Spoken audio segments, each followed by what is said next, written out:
آج ہم یہ کہہ رہے ہیں کہ دشمن غالب آ رہا ہے، ہم مغلوب ہو رہے ہیں، دشمنوں کا غلبہ ہوتا جا رہا ہے، ہم کمزور پڑتے جا رہے ہیں، ہماری پوزیشن دنیا کے اندر ایک کمزور ترین قوم کی حیثیت سے ہے،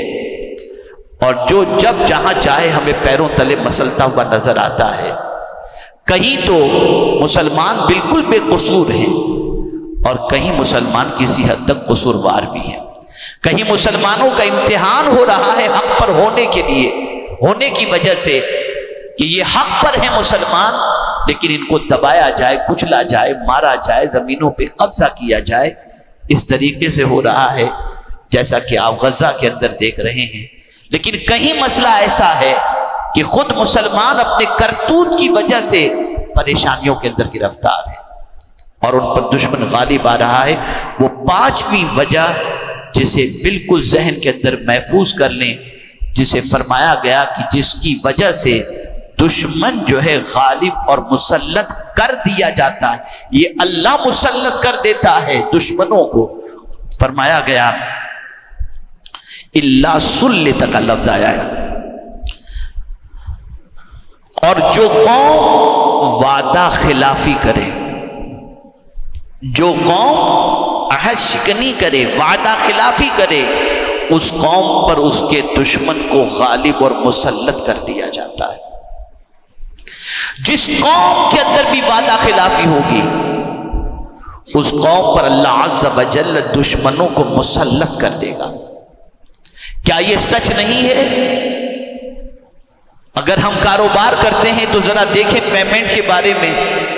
قرض لیتے ہیں تو دینے کے بارے میں، آنے کی بات کرتے ہیں تو آنے کے بارے میں،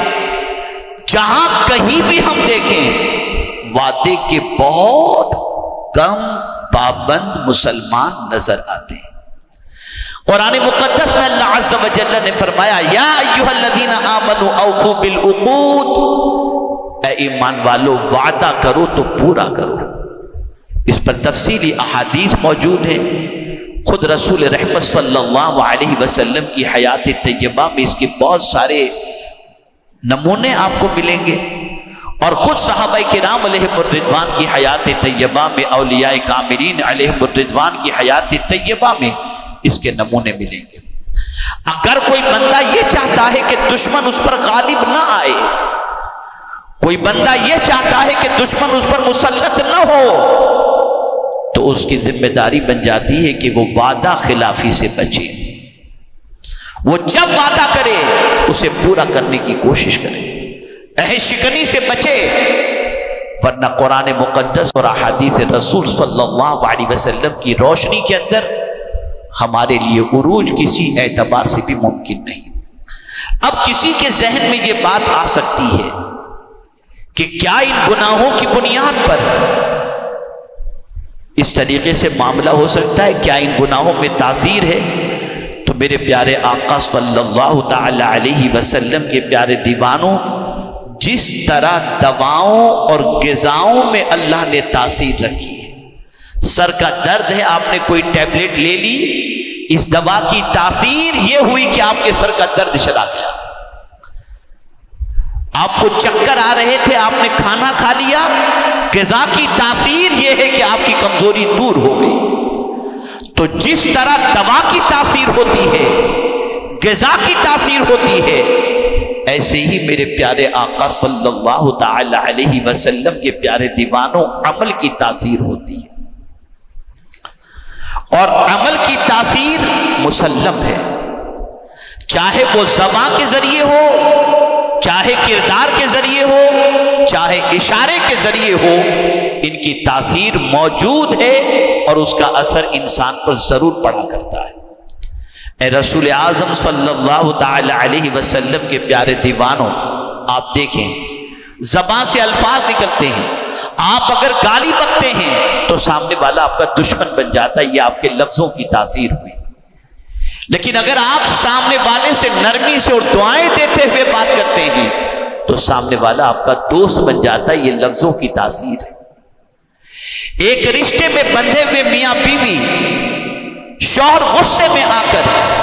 اپنی بیوی کے لیے 3 الفاظ استعمال کر دیتا ہے، اس کی تاثیر یہ کہ زندگی بھر کے لیے جو عورت حلال تھی وہ 3 لفظوں کی تاثیر کی بنیاد پر ہمیشہ کے لیے حرام ہو جاتی ہے۔ تو جس طریقے سے غذا کی تاثیر ہے، دوا کی تاثیر ہے، ایسے ہی الفاظ کی بھی تاثیر ہے اور ایسے ہی اشاروں کی بھی تاثیر ہے۔ آپ نے کسی کو کہا چھوڑوں گا نہیں، سامنے والا دشمن بن گیا۔ آپ نے کسی سے کہا السلام علیکم، سامنے والا دوست بن گیا۔ اشاروں کی بھی تاثیر ہے۔ تو جس طرح ان چیزوں کی تاثیر ہے، ایسے ہی یہ کام جو گناہ کے ہیں اس کے کرنے کی بھی اللہ عز و جل نے تاثیر رکھی ہے۔ اور یہ بات اچھی طریقے سے ذہن کے اندر محفوظ کر لو کہ جب بھی کوئی خیانت کرے گا اس کے اندر اللہ بزدلی پیدا فرما دے گا، جب بھی کوئی وعدہ خلافی کرے گا اللہ اس پر ظالم اور دشمن کو مسلط کر دے گا، جب بھی کوئی ناحق فیصلہ کرے گا موتیں واقع ہونی شروع ہو جائیں گی۔ اس لیے ضرورت اس امر کی ہے کہ ہم اللہ کے رسول صلی اللہ علیہ وسلم، صحابہ کرام علیہم الرضوان اور قرآن کی تعلیمات پر عمل کریں۔ ہاں میں اتنا ضرور جانتا ہوں کہ ہماری قوم کی بے حسی کا عالم بھی اتنا ہو چکا ہے کہ العیاذ باللہ سینکڑوں خطابات ہوں، سینکڑوں دلائل ہوں، سینکڑوں ارشادات ان کے کانوں تک پہنچائے جائیں، اللہ ماشاء اللہ قوم جیسی ہے اسے 1 انچ بھی بدلنے کو تیار نہیں ہے۔ تو میرا یہ جملہ ذہن میں ہمیشہ کے لیے محفوظ رکھ لو، جب تک ہم نہیں بدلیں گے ہمارے حالات نہیں بدل سکتے۔ حالات کو بدلنے کے لیے خود کو بدلنا ہوگا۔ ہم چینج ہو جائیں گے اللہ خود بخود ہمارے حالات کو انشاءاللہ بہتر بنا دے گا۔ اللہ رب العزت جل جلالہ آقا کریم رؤوف الرحیم علیہ التحیۃ والتسلیم کے صدق و طفیل مجھے، آپ کو، سب کو اللہ عز و جل اور اس کے رسول صلی اللہ علیہ وسلم کے ارشادات پر عمل کی توفیق نصیب فرمائے، قانون الہی اور قانون رسول صلی اللہ علیہ وسلم کی پاسداری کی توفیق نصیب فرمائے۔